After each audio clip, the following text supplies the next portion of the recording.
Heyo heyo mga katigangers, update sa aking alokon. Ayan, ang dami ng bulaklak. Nahihinog na nga eh. Ayan. Naku, yung pinakita ko noon, marami kami kinuha, kaya lang hindi naman araw-araw na, no? Ayaw, at saka ayaw ko na mag-frozen. Ayan, ang dami, ayan, no? Ayaw ko na mag-frozen. Kasi hindi mo na ulamin. Tapos ando dun lang. Ang dami. Ando dun lang sa labas ng ano, dito sa labas ng bakuran. Ayan. Nasa labas ako. Ayan, ang dami. Ang daming bulaklak, nahihinog na. Ayan. At saka ang haba na. Ayan, ang haba na. Nakakatuwa. Okay, yun lang. Oh, may basura pala.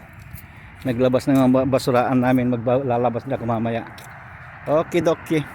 Bye-bye. Karating lang namin. Okay, dokie. Bye-bye na. Nakarwas ang akin. Ngayon, surprisingly umulan. Kaya medyo nalinis ng konti yung sa akin na yan. Yung asawa ko talagang ano ito. Pag nakitang madumi, kagaya ng pinakita ko, agad-agad ano yan.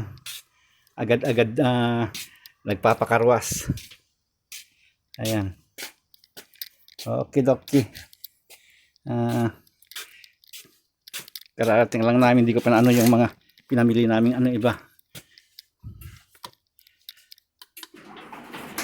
Ayan. Itong car opener namin, garage opener namin, tsaka ano, naka connect sa aking cellphone, kaya alam ko kung nagbukas o ano.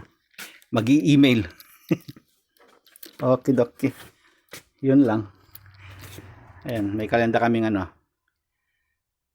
Seafood City. 2024 pa, yung 2025 nasa ano, nasa loob ng bahay. Hindi ko pa natanggal. Tanggalin na nga. Ayan, tanggalin na at basura na. Ayan. Okay, dokie. Bye-bye na.